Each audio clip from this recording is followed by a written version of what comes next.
Are you still going to the movies in 2024? I'll tell you, for me, I go maybe every month or two, and I love going to the movies. I used to go every couple weeks. But there's a lot of problems with going to the movies right now, and as this article is talking about, it's not just the price that's keeping people away, although the price is a big problem for a lot of folks.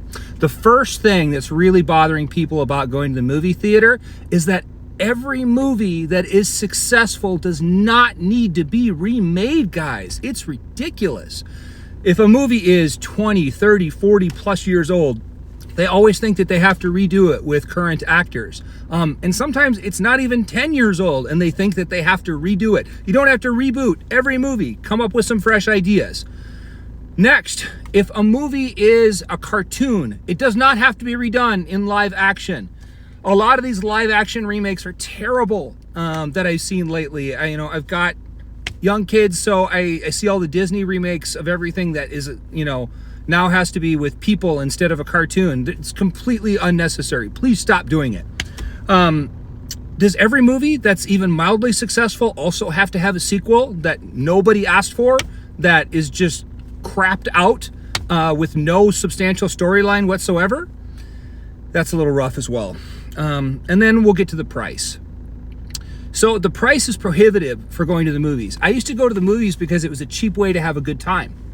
Now, if I'm going to go to the movies, if you take a standard American family of four and buy 4 tickets at an average of $15 a piece, and then you get snacks, you're talking over $100. And I understand people do everything they can to avoid it. They just don't get snacks. They just don't go to the movies. They sneak snacks in, in their backpack or their purse. I understand that all that kind of stuff goes on. But it's really ridiculous how expensive entrance is at $15 national average. Then we've also got the upcharge for popcorn, $8 national average for a large popcorn, $6 for a large soda, and $4 for candy. That you used to be able, you can still get at most gas stations for $1 max. So there's a huge upgrade on all this stuff as far as how much they're charging people. Now, if you're going to weigh that against being able to watch the movie, even if you purchase it on Amazon for $12 to $19 to keep it forever, unless they lose the contract with whatever studio that's in and they take it off, that also makes us mad. But to just have a movie and go, and for it to be $100 for a family or $50 or $60 for a date is way too expensive just at the base level for people to get in. Then if you pay for any of the streaming services, you're getting the movie already included in that price, so why spend the extra money for it? So the real cost-benefit analysis that most of us go through now when it comes to the movies is like this. So if I'm going to go to a movie now, it has to be a action, big screen, IMAX blockbuster. It's got to be Dune 2. It's got to be, another Fast and the Furious that they crapped out. It's got to be something big and entertaining.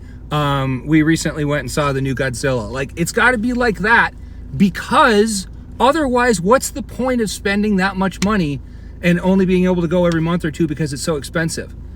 It's really ridiculous. So I don't go and spend nearly as much money at the theaters now, because when I go, it's a one-off every couple of months, and it's got to be this big thing that's an investment, and the movie has to be really good, and it has to be you'll lose the effect if you don't go to the theater to see it. So I had friends and family that hadn't seen the first Dune when Dune 2 was coming out, but luckily they started to show Dune 1 in the theaters again right before Dune 2, so I took them to see Dune 1, because when I'd watched it at home, it was already on Amazon, I think. So much is lost of the effect of the grandiose scale of a movie like that. So when you go to a big movie to see it like that, you want to see the special effects, you want to see all the, Dolby surround, all that kind of stuff. That's the only time I go to a movie anymore. I don't ever go to a movie that just has a great comedy or a great love story. I will wait 100% till it comes home.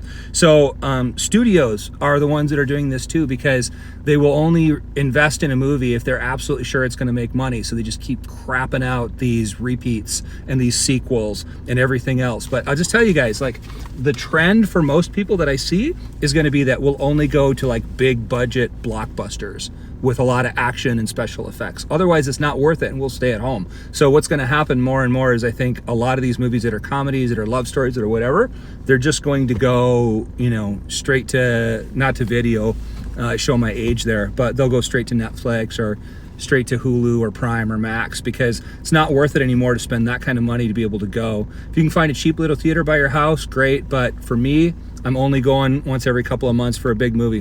What do you guys think? Too expensive to keep going? Did you stop?